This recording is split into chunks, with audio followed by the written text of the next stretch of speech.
So here begins my 3 days of detailing, starting with the baked on brake dust rims and calipers.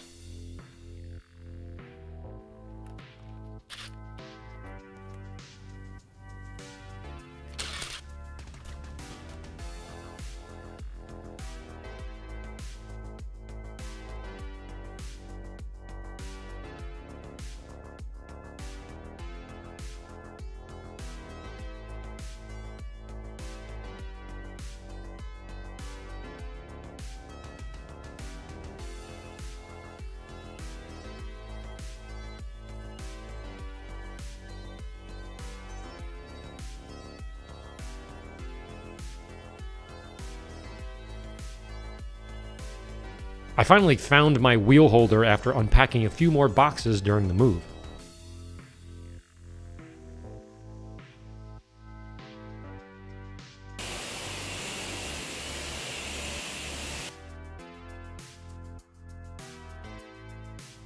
Next, my buddy Roger Garbo picked up the old rubber and replaced them with the Vredestein Ultrac Vorti Ultra High Performance Summer Tires rated up to 186 miles an hour. Vredestein is the best tire brand you've never heard of, despite being 111 years old and actually styled by the legendary Giugiaro Ital design. Giugiaro is responsible for designing some of the most iconic cars in the world, the BMW M1, the Lotus Esprit, DeLorean, and of course the Maserati MC12, which I recently detailed at SST last year. With the new and old tires in the Subi and on the roof, he headed off to the shop to get them mounted and balanced while I cleaned the super black calipers.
Just about then, my new 295/35ZR21 Vredesteins arrived, and they look super nice and really sticky, so I was pumped.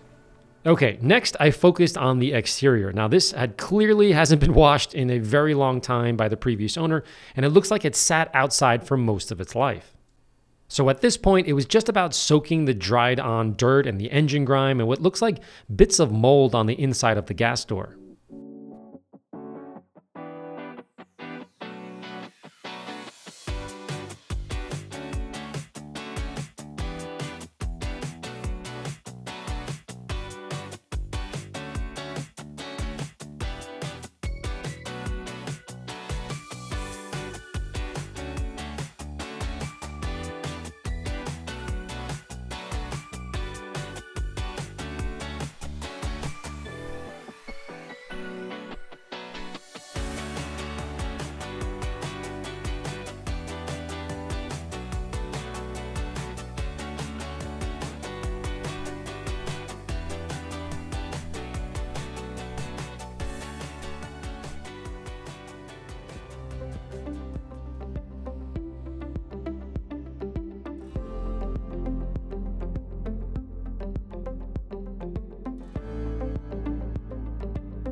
The gas fill area was so dirty that the drainage hole was clogged until I cleared the opening with my finger.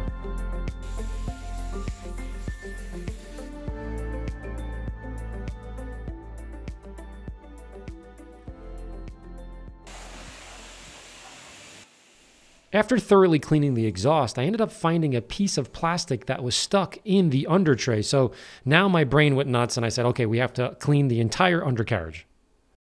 First, all the trays needed to be removed to take a closer look for any possible leaks, grime buildup, and to start fresh with clean parts to make spotting future leaks really obvious.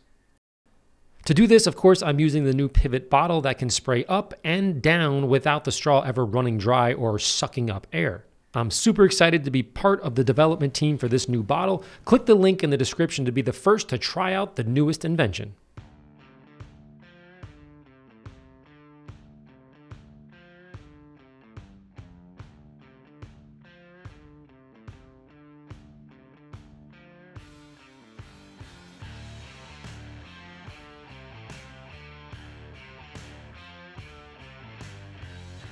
Afterwards, I followed up with Brute in a foam gun for all the tight spots. Now, if you find cleaning calipers therapeutic, scrubbing the undercarriage of your car is next level, so you gotta try it.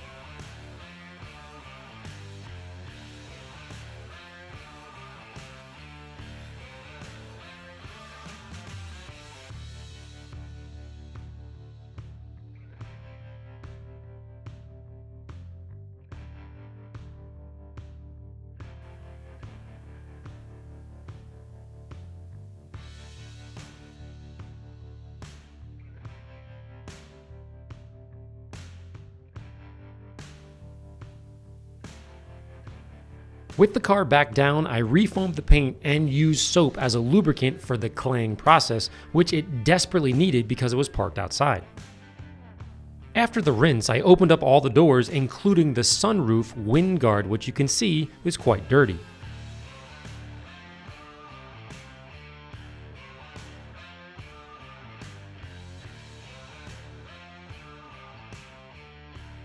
When you're investigating a used car, or any car for that matter, always inspect the jams, as they'll tell you two things. One, if the car lives indoors or outside, and two, if the owner keeps a regular cleaning schedule. Clearly, this is a loose rule of thumb, but in this case, it's clearly parked outside and it definitely wasn't regularly washed, which would prevent much of the accumulated dirt in these particular areas. But it's also what got me a below market valuation, so you can use this as your negotiation tool if possible. Obviously, on the flip side, if you're selling a car, make sure to not overlook these hot spots when you're cleaning. Okay, now with the exterior somewhat clean, I focused on the interior, which had mold in the trunk, spider webs, and white stuff on the rear seats, and of course a thick layer of dust and dirt on pretty much everything, as the previous owner worked in the landscaping business. To start, I removed the gross floor mats and used compressed air to blow out the heavy dirt from in the seams and underneath the seats, etc., before scrubbing the plastic and leather with AMMO lather and an interior brush.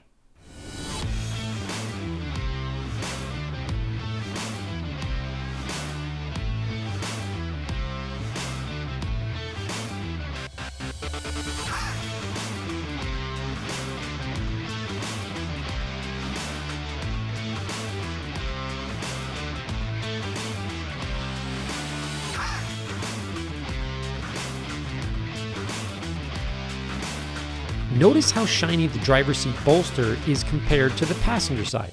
On heavily greased areas like this, you can use an interior scrub pad to help lift the body oils from the surface before scooping them up quickly with a microfiber towel.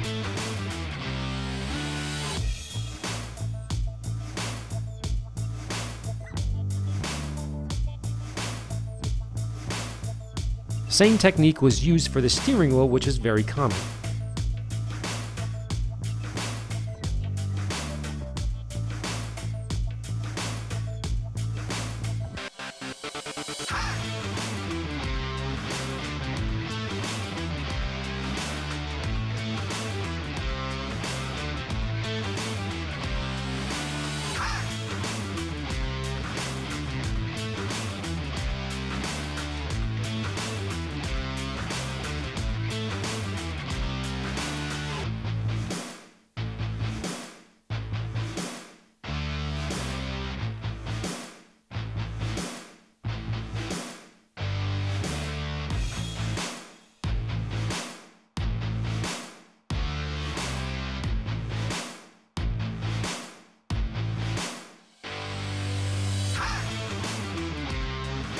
Next, I vacuumed everything, including the obligatory French fry underneath the seat. In the trunk, the material is nappy and a bit stronger, which holds the dirt in more than, let's say, the interior carpet. So you can use compressed air or use a brush to loosen the dirt and suck it up immediately with the vacuum, or just simply use the compressed air and blow it out of the car if that's possible. Part of the mold I showed you before in the trunk was on the removable lid. So I removed that lid and I sprayed AMMO Shag carpet cleaner and used a short hair interior brush to pull whatever that was off the fibers. I did the same thing on the interior piece that I couldn't remove in anticipation of quickly shampooing later on. With the interior drying, the paint, although clean, was severely neglected, but I did have a leg up because it's silver. Now, if this was a black car, the whitish swirls would have been painfully obvious.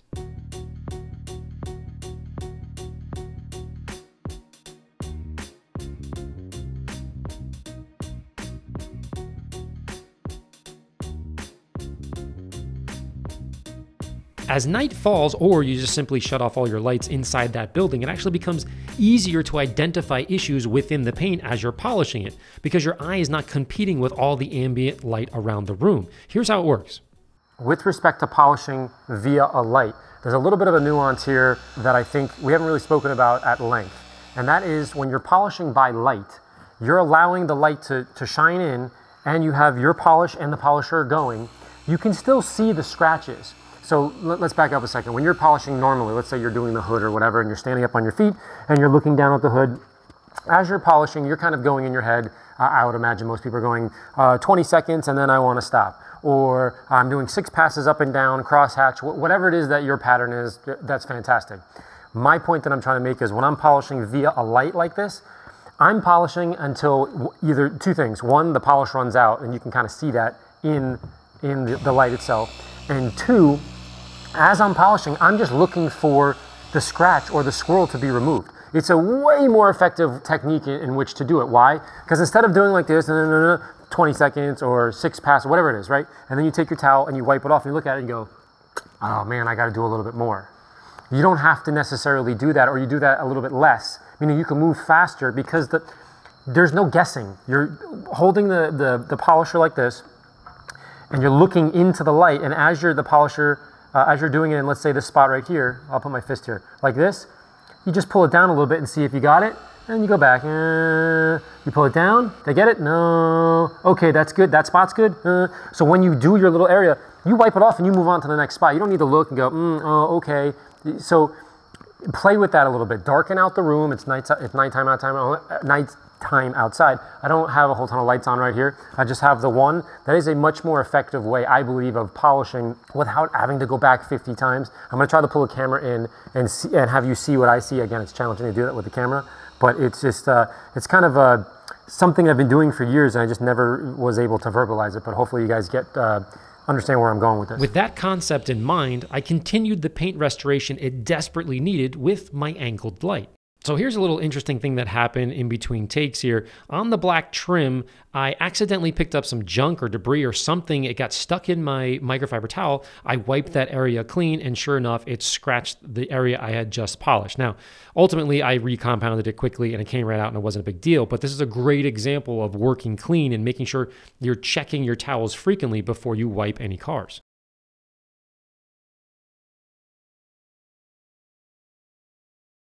Next, I quickly touched up a few rock chips with a needle and touch-up paint technique. First, remove any remaining oils with an isopropyl alcohol wipe, then shake both the paint and clear coat tubes, and then pick out the correct size needle based on the size and depth of the damage. In this case, I went with the green tip and screwed it onto the syringe. Next, unscrew the paintbrush and put it to the side, then angle the tube a little bit so that the needle can actually reach the paint without going all the way in. Sometimes it just doesn't fit like this one here. And when you suck out the paint, make sure to minimize the amount of air that gets into the syringe, and then clean off the tip to avoid it dripping on the paint later.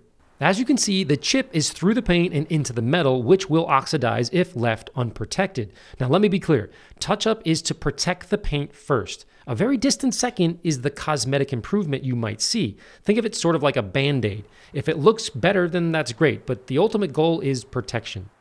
Also keep in mind, you may need to do this a few times because paint shrinks as it dries.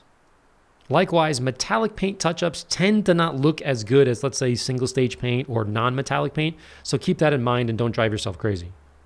Now, on the rear of the car, there is a life-altering, deep, long scratch that keeps me up at night. Now, this needs to be repainted, but in the meantime, I filled the Grand Canyon-like scratch with many layers of touch-up to discourage the rust.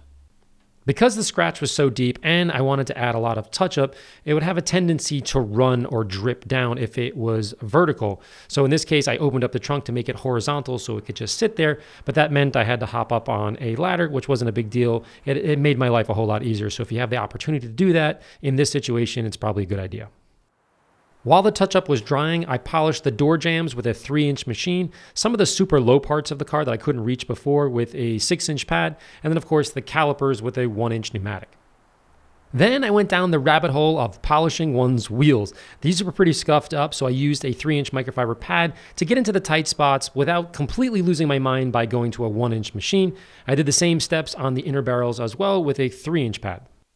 Once the touch-up was dried, I added AMMO Reflex Pro coating to protect my work for the long run. This application included the paint, obviously, but also the plastic trim, emblems, headlights, and especially the calipers, and because this is a new/used car, the door jambs as well. Again, door jambs tend to be forgotten, but they actually need plenty of protection, not just on the car frame itself, but underneath the door, including the lower part on the bottom where the door closes as it gets caked up with salt and dirt regularly.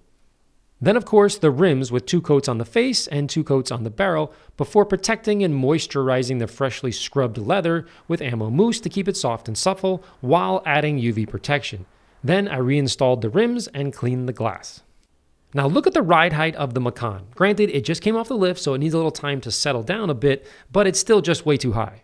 So after pulling the car outside and seeing how insane the depth and shine of the paint was, certainly compared to just a few days earlier, I really wanted to reduce the space between the top of the tire and the bottom of the fender, giving it a sportier look and feel. So I searched around online and found an air suspension lowering module that will reduce the center of gravity for improved handling and improved appearance without removing the existing suspension. So a few weeks later, I received my box from flat6motorsports.com with my car graphic active suspension control unit, as well as 10 and 15 millimeter spacers with new bolts for the front and rear wheels. To install this unit, I removed a few rear plastic pieces exposing the factory suspension module, where I literally just plugged in the new wiring harness to the existing module. It was simple as that. Then I started the car and opened up the app on my phone, which allows you to raise and lower the front and rear suspension independently. Now, by the time the package actually arrived, winter started to set in, so I had to change my tires once again to the Vredestein WindTrack Pro at Speed Sport Tuning. Like the Alltrack Forte, the ones for the summer, the WindTrack Pro for winter are also rated at 186 miles an hour, which is completely insane, but also awesome at the same time. Once those were installed by SST, I then added the spacers to give the Macan a beefier stance where it's got this big shoulders. It looks amazing. So the space between the tire and the fender, sometimes referred to as the dead cat space, are approximately about 5 inches at the high, and after engaging the application, as low as 1.75 inches when in show mode, and of course any height you desire in between the high and the low, which makes this a pretty handy device for 10 minutes of installation time. And after a few days of detailing, the Macan was brought back to nearly perfect condition, saving me thousands of dollars and helping me offset new tires, spacers, and a sporty suspension application, all for a few fun days of detailing. So don't be intimidated to buy a used car that, of course, runs well, but needs a little detailing love.